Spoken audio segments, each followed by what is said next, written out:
ঘটনাটা সকালবেলা আমারে গোপালবাবু ফোন করছে বাড়িতে, আমি বাড়িতে ফোন করতে কইছে ফাটি বিষয়ে টিভিটা চুরি হয়ে গেছে। এরপরে আইলাম একটু পরে, আইয়া দেখলাম যে দরজাটা খোলা, টিভিটা নাই। তারপরে থানায় খবর দিলাম। না না, সন্দেহকার হইব। আর এই অনেকদিন যাবত এটা এভাবেই আছে।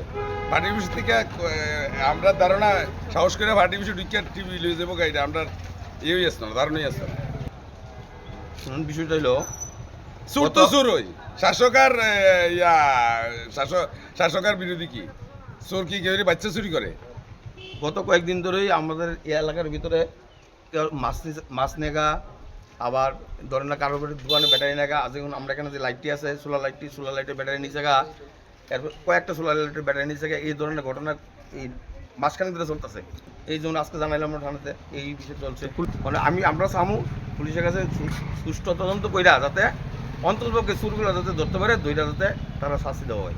উত্তর বুঝব এটা নম্বর 6 এটা 6 ওয়ার্ড।